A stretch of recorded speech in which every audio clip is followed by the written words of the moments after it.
Hello friends, welcome back to our channel Padhle with Shaurya. तो आज की इस वीडियो में हम लोग पढ़ेंगे क्लास 6 एनसीईआरटी हिंदी चैप्टर 3 नादान दोस्त। तो इसके पहले वाले वीडियो में हम लोगों ने इस कहानी का जो फर्स्ट पार्ट है वो हम लोगों ने कंप्लीट कर लिया था। आज हम लोग को इसका सेकंड पार्ट से स्टार्ट करना है, तो चलिए शुरू करते हैं। गर्मी के दिन थे, बाबूजी दफ्तर गए हुए थे। अम्मा दोनों बच्चों को कमरे में सुलाकर खुद सो गई थी, लेकिन बच्चों की आंख में आज नींद कहाँ। अम्मा जी को बहलाने के लिए दोनों दम रोके आंखें बंद किया, मौके का इंतजार कर रहे थे। ज्यों ही मालूम हुआ कि अम्मा जी अच्छी तरह से सो गईं, दोनों चुपके से उठे और बहुत धीरे से दरवाजे की सिटकनी खोलकर बाहर निकल गए। अंडों की हिफाजत की तैयारी होने लगी। केशव कमरे से एक स्टूल उठा लाया, लेकिन जब उससे काम ना चला तो नहाने की चौकी लाकर स्टूल के नीचे रखी और डरते डरते स्टूल पर चढ़ा। यानी कि गर्मियों के दिन थे और जो बाबूजी थे उनके, वो दफ्तर गए हुए थे और जो अम्मा थी उन्होंने दोनों बच्चों को कमरे में सुलाकर खुद भी सो गई थी। लेकिन जो बच्चे थे उनको आज कहाँ नींद आने वाली थी। अम्मा जी को बहलाने के लिए दोनों दम रोक करके आंखें बंद किए और जैसे ही मौके का इंतजार ही वो कर रहे थे और जैसे ही मालूम हुआ कि अम्मा जी सो गई, अरे दोनों लोग निकल गए और चुपके से उठे और बहुत धीरे से दरवाजे की सिटकनी खोल ली और बाहर निकल गए और अंडों की हिफाजत की तैयारी होने लगी। केशव कमरे से एक स्टूल लाया और उसने वहाँ पे रख दिया, लेकिन उससे फिर कोई काम ना चला तो वो गया और जाकर के नहाने वाली चौकी लाकर स्टूल के नीचे रख दी और फिर डरते डरते उस पर चढ़ा। श्यामा दोनों हाथों में स्टूल पकड़े हुई थी। स्टूल चारों टांगों बराबर ना होने के कारण जिस तरफ ज़्यादा दबाव पाता था, जरा सा हिल जाता था। उस वक्त केशव को कितनी तकलीफ उठानी पड़ती थी, यह उसी का दिल जानता था। दोनों हाथों से कार्निश पकड़ लेता और श्यामा को दबी आवाज़ से डांटता, अच्छी तरह पकड़। यानी कि जो श्यामा थी, जब केशव नहाने वाली चौकी लाया और उसके स्टूल के नीचे रख के उसके ऊपर डरते डरते चढ़ा, तो फिर जो श्यामा थी उसने स्टूल को दोनों तरफ से पकड़ लिया और जो स्टूल था वो उसके चारों टांगे बराबर ना थी, इसलिए वो कभी जहाँ जोर पड़ता वो उधर दब जाता, तो कहीं से उठ जाता कहीं से दब जाता। तो ये केशव को कैसा लग रहा था उसका दिल ही जानता है। और वो धीरे दबी आवाज में श्यामा को डांटता, अरे अच्छी तरह से पकड़, गिरा देगी क्या, वरना उतर कर बहुत मारूंगा। कह रहा था अच्छी तरह पकड़ वरना उतर के बहुत मारूंगा। मगर बेचारी श्यामा का दिल तो ऊपर कार्निश पर था। बार बार उसका ध्यान उधर चला जाता और उस हाथ ढीले पड़ जाते। केशव ने जो ही कार्निश पर हाथ रखा, दोनों चिड़िया उड़ गईं। केशव ने देखा कार्निश पर थोड़े तिनके बिछे हुए हैं और उन पर 3 अंडे पड़े हैं, जैसे घोंसले उनसे पेड़ों पर देखे थे, वैसा कोई घोंसला नहीं था। श्यामा ने नीचे से पूछा कि बच्चे हैं भैया? केशव, 3 अंडे हैं, अभी बच्चे नहीं निकले। श्यामा, जरा हमें दिखा दो भैया कितने बड़े हैं। केशव, दिखा दूंगा, पहले जरा चिथड़े ले आ, नीचे बिछा दूं। बेचारे अंडे तिनकों पर पड़े हैं। तो फिर क्या हुआ कि जो केशव था उसने बोला अच्छे से पकड़ वरना बहुत मारूंगा। लेकिन जो बेचारी श्यामा थी उसका तो दिल तो कार्निश पर जो अंडे रखे हैं उन पर था और उसका ध्यान इधर उधर जा रहा था। जब भी उसको कार्निश पर आता उसके हाथ ढीले पड़ जाते और जो केशव था उसने जो ही कार्निश पर हाथ रखा तो जो दोनों चिड़िया थी वो उड़ गई और केशव ने देखा कि कार्निश पर थोड़े तिनके बिछे हुए हैं और 3 अंडे पड़े हुए हैं। और जो जैसा घोंसला उन्होंने पेड़ों पर देखे थे वैसा कोई घोंसला वहाँ पर नहीं रखा था। यानी कि जैसे पेड़ों पे घोंसला नहीं होता वैसा घोंसला कार्निस के ऊपर वैसा घोंसला वहाँ पर था ही नहीं। और जो श्यामा ने नीचे से पूछा कि भैया बच्चे कैसे हैं? तो कहने लगा, तो केशव कहता 3 अंडे हैं, अभी बच्चे निकले नहीं। तो श्यामा बोला जरा हमें भी दिखा दो भैया कितने बड़े हैं।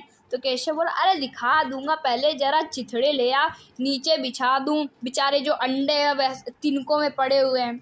श्यामा दौड़कर अपनी पुरानी धोती फाड़कर एक टुकड़ा ले लाई। केशव ने झुककर कपड़ा ले लिया, उसकी कई तह करके उसने एक गद्दी बनाई और उसे तिनकों पर बिछाकर तीनों अंडे धीरे से उस पर रख दिए। श्यामा ने फिर कहा हमको भी दिखा दो भैया। केशव दिखा दूंगा, पहले जरा वह टोकरी तो दे दो, ऊपर छाया कर दूं। तो फिर केशव ने टोकरी को एक टहनी से टिका कर कहा जा दाना और पानी की प्याली ले आ, मैं उतर आऊं तो तुझे दिखा दूंगा। श्यामा प्याली और चावल भी लाई। केशव ने टोकरी के नीचे दोनों चीज़ें रख दी और आहिस्ता से उतर आया। श्यामा ने गिड़गिड़ाया कहा अब हमको भी चढ़ा दो भैया।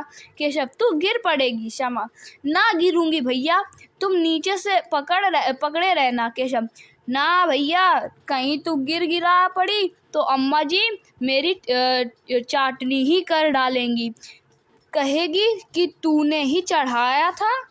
क्या करेगी देखकर, अब अंडे बड़े आराम से है, जब बच्चे निकलेंगे तो उनको पालेंगे। दोनों चिड़िया बार बार कार्निस पर आती थी और बगैर बैठे ही उड़ जाती थी। केशव ने सोचा हम लोगों से डर से नहीं बैठती। स्टूल उठाकर कमरे में रख आया, चौकी जहाँ की थी वहाँ रख दी। यानी कि जो श्यामा थी वो जैसे ही बोला कि केशव ने कि बेचारे अंडे तिनकों में पड़े हैं और वो चिथड़े ले आ, तो जो श्यामा थी वो दौड़ते दौड़ते गई और अपनी पुरानी धोती फाड़कर एक टुकड़ा उससे ले आई और फिर और जो केशव था उसने झुककर कपड़ा ले लिया और बोला और उसकी एक गद्दी बना दी और तिनकों के नीचे आहिस्ता आहिस्ता रख दिया, तीनों अंडों के नीचे रख दिया। और फिर श्यामा ने बोला हमको भी दिखा दो भैया। तो फिर केशव कहता दिखा दूंगा, पहले जरा टोकरी दे दे, ऊपर छाया करनी है। फिर जो श्यामा थी उसने टोकरी दी, टोकरी थमा दी और बोले अब तुम उतर आओ, मैं भी तो देखूं। फिर श्यामा कहने लगी भैया तुम उतर आओ और मेरे को भी देखना। तो श्यामा ने बोला जो केशव ने टोकरी को एक टहनी से टिकाकर कहा जा दाना और पानी की प्याली ले आ। फिर उसके बाद जो श्यामा थी वो दाना और पानी की प्याली लाई और फिर मैं उतर आऊँ तो तुझे दिखा दूंगा। तो फिर श्यामा जल्दी से गई लेकर के आई। श्यामा प्याली और चावल भी ले आई। केशव ने टोकरी के नीचे दोनों चीज़ रख दी और आहिस्ता से उतर आया। फिर जो श्यामा थी उसने गिड़गिड़ाया भैया मुझे भी दिखा दो। तो जो केशव था तू गिर पड़ेगी। तो श्यामा कहेगी ना गिरूंगी भैया, तुम नीचे से पकड़े रहना। तो जो केशव था ना भैया, कहीं तू गिरा पड़ी तो अम्मा जी मेरी चटनी ही कर डालेंगी, चटनी बना डालेंगी और कहेगी तूने ही चढ़ाया था। क्या करेगी देखकर, अब अंडे बड़े आराम से हैं, जब बच्चे निकलेंगे तो उनको पालेंगे। तो फिर दोनों चिड़िया बार बार कार्निस पर आती और बिना उन पे बैठे फिर से उड़ जाती। तो जो केशव था उसने सोचा कि हमारे वजह से वो चिड़िया डर रही है कार्निस पर आने से। तो वो जो स्टूल था उसको कमरे में रखाया और जो चौकी थी वो जहाँ रखी थी वहाँ पे रखाया।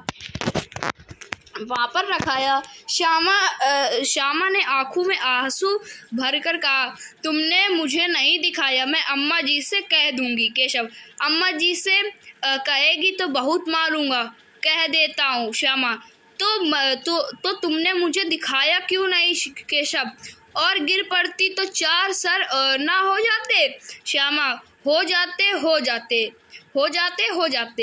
देख लेना, मैं कह दूंगी। इतने में कोठरी का दरवाजा खुला और अम्मा ने धूप से आंखों को बचाते हुए कहा, तुम दोनों बाहर कब निकल आए? मैंने कहा था ना कि दोपहर को ना निकलना। किसने किवाड़ा खोला? किवाड़ा केशव ने खोला था, लेकिन श्यामा ने माँ से यह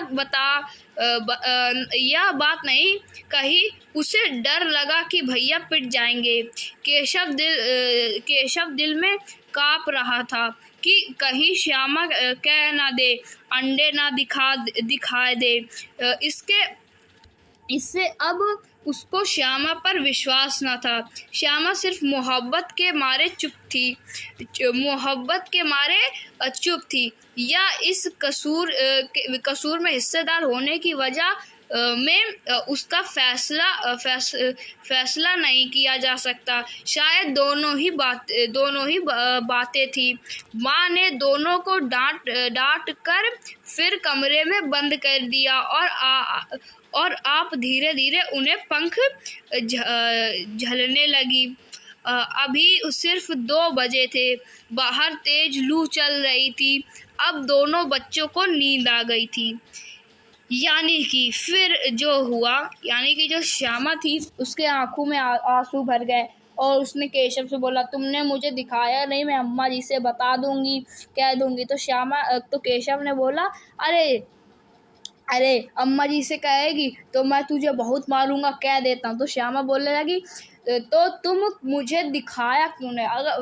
अगर मारेंगे अम्मा जी तो तुमने मुझे दिखाया क्यों नहीं चिड़िया को? तो केशव बोला, गिर पड़ती तो तेरे सिर के 4 टुकड़े हो जाते, 4 सिर हो जाते। तो श्यामा बोली, हो जाते, यानी 4 टुकड़े हो जाते तो होने दो, देख लेना, मैं कह दूंगी। तो इतने में जो कोठरी का जो दरवाजा था वो खुल गया और अम्मा जी बाहर निकल आई।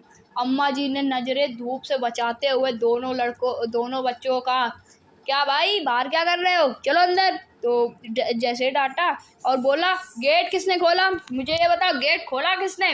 तो जो गेट था वो केशव ने खोला था। तो क्या हुआ कि जब श्यामा को पता था कि गेट केशव ने खोला, लेकिन जो गेट किसने खोला ये श्यामा ने बताया नहीं। अब पता नहीं क्यों बताया, शायद मोहब्बत के मारे कि जो श्यामा है वो केशव से भाई बहन है तो आपस में थोड़ा बहुत प्यार ही होगा, तो इसलिए नहीं बताया। और जो केशव था उसका दिल बार बार धड़क रहा था कि कहीं जो श्यामा है वो इसके बारे में ना बता दे कि क्या कहते हैं कि जो अंडे हैं जो कार्निस के ऊपर रखे हैं श्यामा ना बता दे और मैंने क्या करा है। तो जो अम्मा जी थे उन दोनों ने दोनों को डांट कर अंदर कमरे में बंद कर दिया। और फिर अभी 2 ही बजे थे और इतनी तेज लू चलने लगी थी कि दोनों बच्चों को अब नींद आ गई थी। फिर दोनों बच्चे सो गए। तो ये जो हमारी कहानी का दूसरा पार्ट था ये भी हमारा खत्म हो चुका है। अब इसका जो तीसरा पार्ट है ये हम लोग करेंगे नेक्स्ट वीडियो में। आज की इस वीडियो में इतना ही, मिलेंगे नेक्स्ट वीडियो में नेक्स्ट पार्ट के साथ। तब तक के लिए थैंक यू वेरी मच।